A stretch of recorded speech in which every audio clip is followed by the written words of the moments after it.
Guys, there's something crazy happening, okay, with precious metals, and I don't really know exactly what's happening. I know a lot of banks are buying a lot of precious metals because it's sort of like a USD hedge or like a way for them to balance out their sheets, right?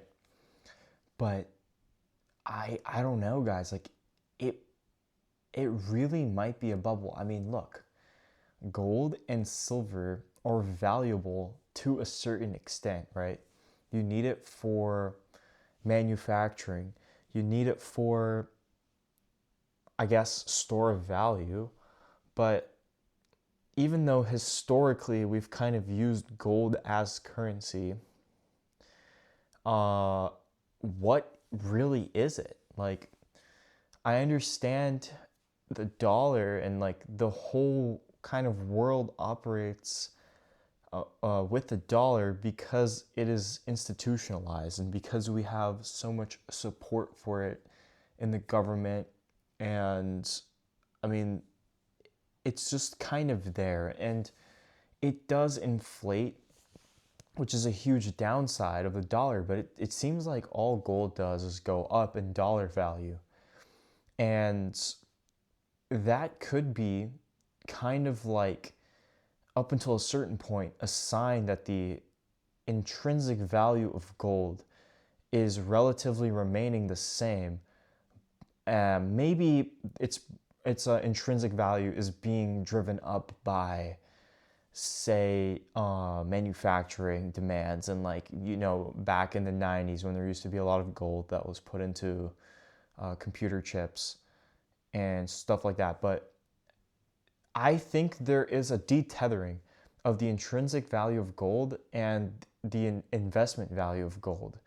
Uh, and you can't go around and buy stuff with gold bars, okay? But you can go around and buy stuff with USD. Am I saying that you shouldn't have gold or you shouldn't have silver? No, because I actually have a shit ton of both. But it's starting to get a bit scary, guys. And I know a lot of people have been trying to kind of combat this by buying puts. And that might not be the most rational thing to do either. Um, Puts put you in a very bad position where you are trying to time the market, essentially. There are a lot of people that say that, you can try to time a market, but the market can be irrational for longer than you can wait it out, it's just, you have to be really careful. With gold and silver, I don't really know if I would buy more at this price, because if the USD is truly collapsing and we're just going to have like an AI bubble crash and all of this stuff actually happens, we are going to have a way bigger problem on our hands than gold going up in price. Like, of course, gold will be insanely high valued if the USD crashes and stuff, but our lives will change as a whole because of it. So, for that reason, I don't think this is sustainable. I think there's some very, very rich people out there who are definitely not going to be as worried as the average person about the USD crashing. I think that you have to be very rational about this. And if you do want to pick up some gold and you want to pick up some silver right now, I mean, it's all-time high. Guys, you've had plenty of time to do so in the last couple of over the last couple of months. If you really do feel like your USD is just going to take a complete dump, fine, whatever. Buy your gold, buy your silver, have at it. But you're a little late to the party, guys. And maybe gold will just go sideways for a little bit. Maybe now we've actually reached the real intrinsic value of gold. Maybe it was just the underdog the whole time, but I don't think so. I think that gold is gold, and it's a construct as much as USD is a construct. Okay? Everyone says like, oh, gold is valuable because it's actually real. It's not just like USD. Guys, the value of gold is purely speculative. it isn't directly linked to the use of gold in manufacturing, as some and probably a lot of people actually think. It really isn't, okay? So be careful. This is a speculation, guys. It's a complete gamble if you're going into gold right now, okay? Complete gamble. Obviously, some indicators and some ways for gold to go up in price is if currencies across the globe are failing or declining. Obviously, that would strengthen gold, right? If the USD is failing or declining, that would strengthen gold. If we print more money, that would strengthen gold, because not just because gold is intrinsically more valuable, but because the dollar value went down, okay? But seriously, we have completely detethered from that logic. Gold has far surpassed the devaluing of the USD now in the increase of value of gold. So again, just be very careful. If you are going to buy some, I don't think it's the worst thing on the planet to buy, okay? It's definitely not the worst thing on the planet. At least you have something, right? But can you get burned if you start doing some puts and if you start doing calls? Yes, okay? Like seriously, guys, stop trying to make all your money in 1 second, okay? Be smart about things and just take your time, okay? Don't be completely retarded when it comes to this stuff, all right? I don't know. I think this needs to be just put out there that I'm holding my gold. I'm up 35% on my gold in a very short period of time, and it's just ridiculous, okay? 35%, okay? Has the USD devalued 35%? I don't think so. I don't think 35% devaluation of the USD has occurred, okay, over that time frame, you know? So, guys, again, just be careful, all right? Be very careful. Silver, on the other hand, that is where you have the most room to be burned, okay? In my opinion, with silver comes so much more of a risk of you just being completely shitted on, because it is even more of a speculation than gold, okay? At least gold is gold. It's the gold standard, right? People say gold standard for a reason, even though, again, it's just a social construct, right? And if people truly understood it was a social construct, gold would be in a lot of issues, right? It would be in a lot of problems if people actually understood what it was for, okay, and what it is. Silver, on the other hand, is even more crazy, okay? Because it is abundant, okay? Silver is abundant. Silver is hyper-inflated right now, okay? So that's what I'd be careful about. I have more gold than I have silver, and silver just freaks me the hell out, okay? Seriously, be careful with silver, and I think this is the time where I just kind of want to talk with you guys, like, okay, what do you do then if you don't really want to, if you don't want to make some crazy plays on gold and silver? What do you do, right? Well, I don't know. Maybe wait for a little pullback on silver. And if you really are set on silver and you've done your research and you're still cool with silver, fine. Buy silver. Be my guest. Like, buy it, hold it. You'll probably be fine. In the long range, you'll be fine, because over time, the USD just keeps taking its USD dump through inflation, right? So if you do make a bad call now, you might be recovering for a while, but in the back of your mind, you'll know that if you don't sell and if you have diamond hands, you'll be fine, right? You'll be fine, okay? So there's that. Same with gold, okay?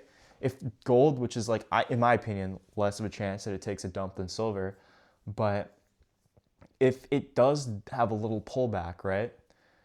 Who knows? Maybe that little pullback that we're dealing with gold will be less of a pullback than if AI just completely fails, right? And that's not to say that I think AI is going to completely fail or that it's a bubble and it's going to pop and have a pullback, but maybe you have to put that analysis into play of like, okay, which pullback will be worse? Because the dollar will get worse, okay, no matter what. And everyone's kind of bracing for that, and that's why you have stocks soaring, right? You have, like, independent from the AI thing, some stocks are going up because the dollar is going down. You have precious metals, which is a very big indicator that of something wrong happening with the USD, or not going to plan. Not necessarily completely failing, but not going to plan. You have silver, and and you know, you have to kind of think, okay, maybe it will pull back, but maybe it won't pull back as bad as everything else. Okay, so in that lens, through that theory, maybe precious metals are the wave. Maybe they are the move, guys. Okay, but on the other hand, I've already talked about nuclear power. I think that's a pretty AI. It's an AI adjacent stock. Okay, so obviously, if AI pulls back and AI is starting to not perform as well, and demand for AI goes down. Now that's the crucial part. Do you really think demand for AI is going to go down over time, or do you think it's going to go up over time with the amount of features and cool stuff that's being added with AI? You got Photoshop in ChatGPT and all this stuff. Do you really think demand is going to go down? I wouldn't hedge a bet for demand for AI to go down. So the only way I can really see that nuclear power demand will go down is if AI demand goes down and energy demand goes down. We're only consuming more energy. We're only using more electronics every single day. We're using electric vehicles, right? Electric vehicles will put a huge strain on the energy grid. Okay, I don't think right now our energy grid is up to par with everyone switching to a Tesla overnight. Okay, could you imagine the strain on the grid of everyone overnight charging? Okay, that would be ridiculous. Okay, that's somewhere where nuclear would have to be a thing that's put into play. And also on top of that, a lot of the gauge of wiring in communities, especially older ones, would definitely have to be upgraded and definitely either have to be dug up, or we would have to replace the transmission lines that are in the sky and convert them to underground for safety. Or I don't know, guys, there's just so much that goes into upgrading our power grid that what I'm trying to say is that maybe nuclear power isn't actually the only play. There might be associated companies that deal with utilities and construction. Maybe the federal government's mainstay for that you can also look into to kind of anticipate a really safe bet for the next 10 to 20 years for our, for sure, increase in energy use, right? So some other things that you can kind of consider is that AI might actually, be fine. We might be at a perfect time right now to just buy stuff, and it just, keeps going up because there is some fear baked into the market. If you asked everyone that do you think AI is a bubble? A decent amount of them would probably say yes, right? And those guys wouldn't be the guys that hold any AI stocks, or very little AI stocks, right? Or be very quick to sell them, right? So some good plays for that, in my opinion. I think that people are souring on Meta a lot. I think that Meta is a good play, actually, long term. I think that them actually failing with the metaverse is good. I think that it's good that they failed with that because, number one, it's showing that they are willing to push the bar a little bit higher and try new things. And it also shows that they can rebound from failures and still release really cool stuff like the Meta glasses, and the way that they have the content moderation on Reels has set the standard for both TikTok and Shorts, because they kind of open the floodgate to full unfiltered content. And it's really put a lot of pressure, whether you like it or not, on every other shorts kind of short form content platform, and has made it so that people are definitely using Reels way more than other platforms in the past. Maybe they have not overtaken the full market share, but oh my God, they have really like figured out certain key things that have put them back into the running. And I think their stock can only go up from here. That is not as crazy, in my opinion, of a stock as Amazon.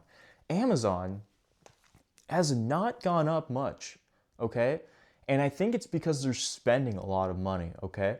But the thing with Amazon is that if they're spending money now, and if the hype's kind of down low, the upside potential, especially if AI completely takes off, like I'm talking complete takeoff, like maybe we haven't even seen the beginning of it. Maybe we just saw the beginning, right? Maybe we still have the rising action, the climax, and maybe the falling action doesn't even happen until the next AI or whatever is next, right, comes out. So in my opinion, I think that Amazon's a really great buy because it is just a solid, consistent stock. I don't think they're putting too many eggs in one basket. Like they are an AI stock technically, right, with AWS. But when's the last time you ordered an Amazon package, okay? Probably within the last week, 2 weeks, or month if you're a below average Amazon user. But I'm pretty sure Amazon is ubiquitous, okay? I'm pretty sure everyone uses that. And I think it's a foregone conclusion that you guys should definitely be buying Amazon stock. Like it's the biggest dark horse in my opinion, okay?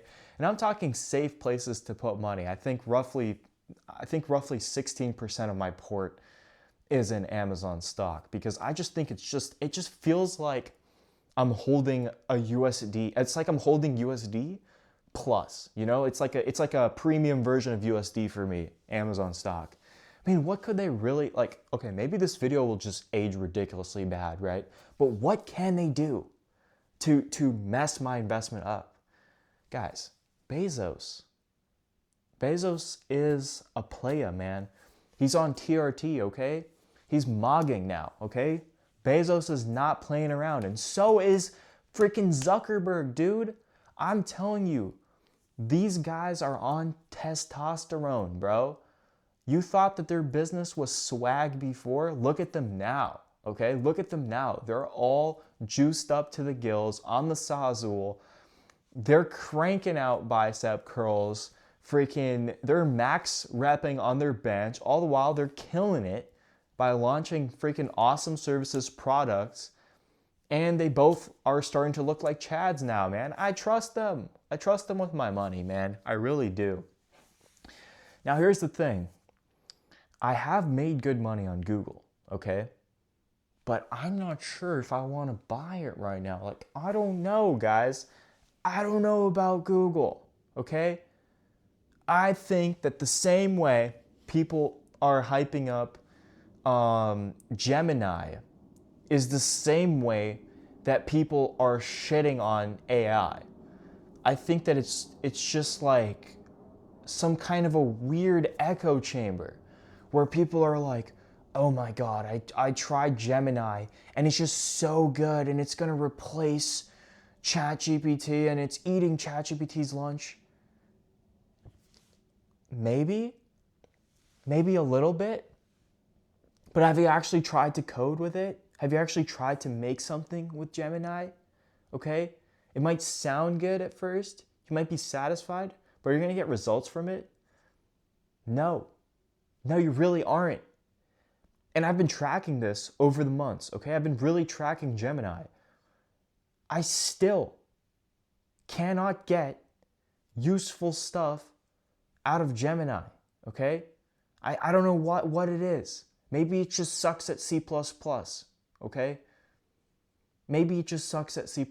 I don't know what to tell you, but for me, it seems like I need to use Opus and ChatGPT 5.2 extra high to get stuff done, you know? There is a very like niche thing that Google is good for. This is what it's really good for. Gemini is good for like finding little issues that the other AIs for some reason can't solve. I don't know. It's just like that weird kid in the back of the class that knows that really niche random fact, okay? And gets really hyper fixated on it whenever it gets brought up. So sometimes, look, I'm not saying it never works, okay? But if you try to do something from the ground up with Gemini, you usually end up switching to another model. I'm just gonna keep it real with you guys, okay? So, look, I think I'm gonna do a video on Gemini being overhyped, and that'll probably be the next thing I do. So thank you guys for watching. Again, unscripted, unedited, one take, straight from my brain, straight into your brain. Gonna keep trying to improve the quality of the videos. This mic is probably staying. I love it. I think the audio quality is really good. If you made it this far and you're happening to make a comment, please comment on if you like the quality or if you would like it to be better. There is a DJI Mic 3 that is out. This is a mic mini. I could try switching to that if you think that there is something that could be improved. But seriously, like, I don't know. I really like the quality from this. So probably no one's going to say anything about that. But there's another really cool thing. And right now I'm using a Sony ZV-E1. And it's working really good for me. Not going to lie, I've wanted to upgrade it, but I can't really find a reason to. I'm using the kit lens, okay? And this kit lens is fine, obviously. Look, it's fine. But I ordered an even better one. I ordered a Sigma f1.4 16mm lens. So it's going to be exactly the same focal length as this lens in the setting that it is right now, but the aperture will be almost twice as good. So even more background separation, probably a little bit crisper on my body. And I don't know if the autofocus will be as good. I guess we'll have to see. But it basically means that I can use even less light and have less of a blown out look in the background. And maybe I can experiment with like cooler lighting and more of a dramatic look. We'll see. I know for sure it's gonna be better than the kit lens. Everyone always says the kit lens sucks on all, consumer cameras, but they obviously don't suck. They're just not as good as what you can get with like, a Sigma prime lens, right? Anyways, lots of babbling. You guys probably already tuned out a while ago, but for the real ones that are still here, you're a real one, all right? Comment real one in the comments if you're still here listening to my monologue. But yeah, peace. Next video is going to be about why I think Gemini is overrated. But yeah, peace.